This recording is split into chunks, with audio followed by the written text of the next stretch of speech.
वजीर दिफा ख्वाजा आसिफ ने कहा है कि मुल्क में कोई काम ऑटो पर नहीं होता, मिलकर धक्का लगाना पड़ता है। सियासतदान या इंतजामिया अकेले कारकर्दगी नहीं दिखा सकते। सियालकोट में फैज़ अहमद फैज़ फ्लाईओवर के इफ्तिताह से खिताब में वजीर दिफा ख्वाजा आसिफ ने कहा कि वफाक को अखराजात पूरे करने के लिए 700 अरब रुपए देने के बावजूद सियालकोट पर खुसूसी तवज्जो दी गई, जिस पर वो वजीर आला पंजाब मरियम नवाज से तशक्कुर का इजहार करते हैं। मरियम नवाज साहिबा का वज़ीर आला पंजाब का शुक्रगुजार हूँ। तो उन्होंने खुसूसी तवज्जो दी है इस शहर पे, और इसके शहर के बावजूद इस बात के कि 600-700 अरब रुपया उन्होंने वफाक को पंजाब के खजाने से दिया है ताकि वफाक की ज़रूरतें पूरी हो सकें। लेकिन ये एक तावन के ज़रिए, एक जॉइंट एफर्ट के ज़रिए ये चीज़ें तकमील होती हैं।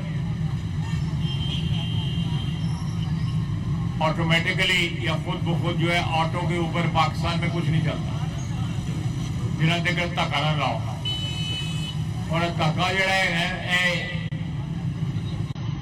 रल के लाना पड़ना है, नहीं तो कला कोई भी ना सियासतदान ना एडमिनिस्ट्रेशन जो है वो परफॉर्म नहीं कर सकता।